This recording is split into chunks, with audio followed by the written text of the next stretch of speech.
Hello, everyone, and welcome back to another episode of the Always Compete Seahawks podcast. I am Sam, that is Mike, and today we're going to be covering a topic that is kind of sucky if you're just an overall NFL fan.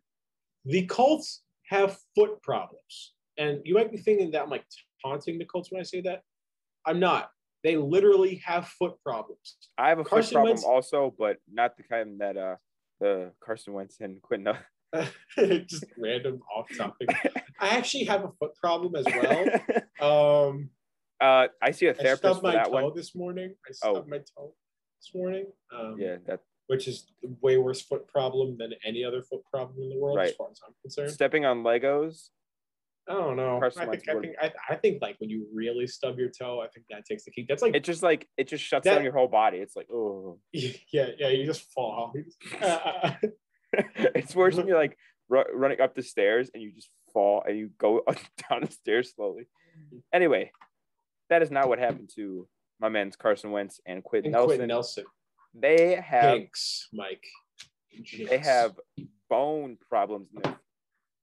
And they're going to miss a significant amount of time. They both got the same injury. I'm sorry for jumping in, but they both got the exact same serious foot injury in the span of like 3 days. Like, which is just wild to me. What kind of turf do they have in Indy that they just both got foot injuries? Yeah. Although apparently the foot injury that Carson Wentz had was like from a high school.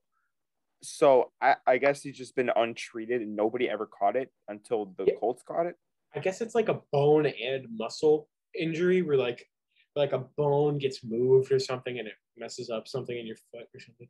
I don't know, but it's serious and they're both going to need surgeries. Both will miss 5 to 12 weeks. Sheesh. Which is a span of either you're ready for the regular season or you miss like up until mid-season. That's crazy to me. That is crazy. That's a wide scale. It's a wide scale. I don't think even 5 weeks. I don't even think they'd be ready for the regular season. No, 6 weeks is week 1. Really? 6 weeks? Yeah, it is. So I can take a month and a half or whatever. All right.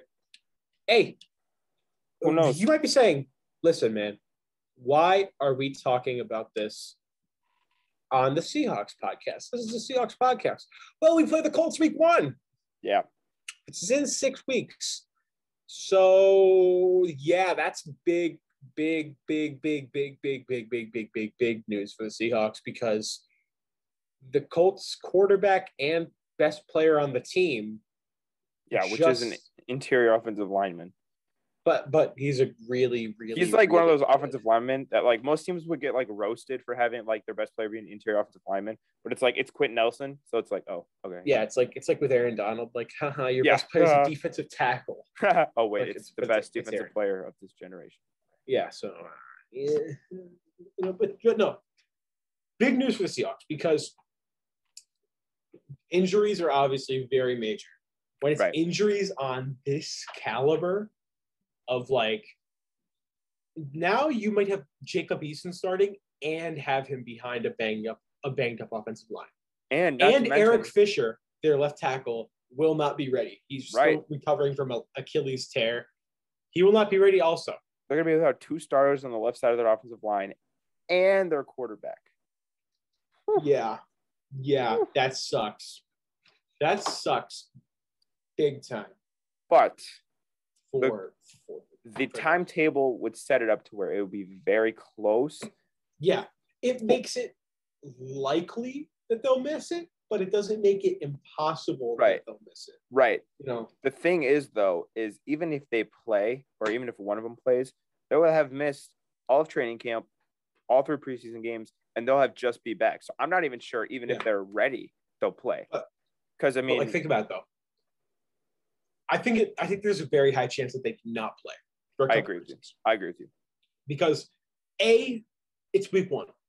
You don't want to rush your quarterback and your best player on the team back in just week 1. You don't want to be like, all right, guys, we got to get you back. Like, it's like a week 16 game where it's like a win and you're in kind of thing. Or it's like playoffs, right. Yeah, it's not like, oh my God, guys, we got to get you in. We don't care if you're not 100%. We'll play you if you're at 85%. Right. It's like we'll just let you sit down for a little while. I mean, it's week one is literally the least important regular season game. It's the least important regular season game because it doesn't matter. You can lose week one. Like, for example, the Jaguars won week one last year, and then they lost 1-15. Right, they lost 15 straight. Yeah. So Gardner Minshew looked like a god in week one. Yeah, absolute demon. It doesn't matter. Week one does not matter. Week one only gives you an idea of how good your team might be. It doesn't signify. It doesn't even tell you how good your team is. It only gives you a minor idea of what it might be. Because the Seahawks kicked the living nutsack out of the Falcons, but the offense for the Falcons looked like they could beat any team in the NFL. The Falcons had the 4th overall pick this year, which should tell you enough about how good they were. That was not the case. Right. So, like there's a lot like the Patriots almost gave the Seahawks a really good run for their money, so much so that the Seahawks beat them on the 1-yard line. How's it feel? How's it feel, New England? Fans, how's it feel? I'm sure it was week 2 and us was in the Super Bowl, but it doesn't matter. That doesn't matter. That doesn't matter. What are you talking about? Who cares? What do you mean? We win. Yeah, it doesn't matter. Suck it, Belichick. Yeah, it does not matter. But listen. This is big. This is very big. However, it would be the most Seahawk thing ever to lose to a team missing their best player and their quarterback. Jacob Eason just goes off for like 4 touchdowns. Yeah, that's like a Colt McCoy situation last year. I think I muted the word Colt McCoy on Twitter.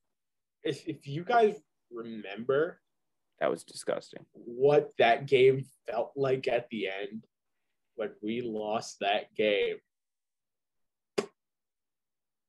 And like looking back, we would have had the 2. What did we have had the 2 seed if we would have won that game, right? Something like that. And then we would have played Chicago with Mitchell Trubisky, the Nickelodeon valuable player. I mean, either way, we're losing in the postseason. I don't know. I think that if we have a little bit more momentum going into what would have been versus Tampa, I don't know if we would have beaten Tampa. I'm not going to say we would have beat Tampa, but we definitely would have beat the Bears. And I say that as a Bears fan. They would have beaten the Bears. We would have beaten the Bears. So that's like a little bit of like, we won a game. Well, and then we would have played Tampa? Yeah, we would have played Tampa. Yeah. Okay, so we would have at least won one game. Yeah, so at least you'd be like, hey, we won a game. And then we lost to the eventual Super Bowl champions. Right. So, but maybe our offense plays a little better than Drew Brees did. So you never know. But basically what we're saying is if Colt McCoy didn't beat us, we were going to win the Super Bowl. But let's be honest. Yeah, that's what we're saying. 100%. Exactly what we're saying. Yeah. We're not implying that in any way that we would have lost to Tampa, the Packers, or the Chiefs. We would have beat all 3 of them either way. Easily. So it wouldn't have even been close. Like it would have been just a total utter domination of the game of football, and you guys would have been like, "Oh my God, Russell Wilson totally deserves MVP."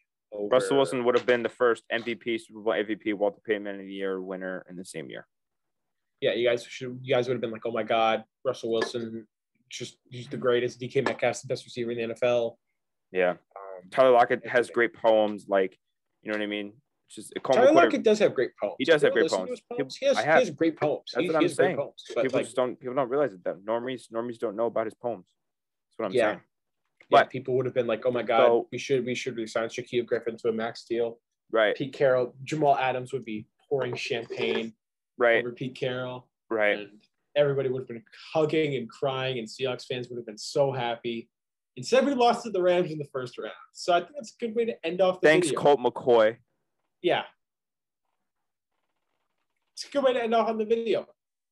Carson Wentz and Quenton Nelson potentially missing serious time and even week 1 versus the Seahawks with injuries. So that's going to wrap it up. If you enjoyed, drop a like, hit that notification bell, and subscribe. Also, drop a comment, give us your thoughts on anything that you have. Even video ideas are welcome. If you guys want to see us talk about anything Seahawks related, go ahead and check that out. And also, we just kicked off our new channel, Coast to Coast Sports. Check it out. It's got Link great in the stuff description. on there. Link in the description. It's a channel to talk about all things not Seahawk related. Everything that's Seahawk related, even when we're talking about the NFL, we will not be talking about the Seahawks. Right.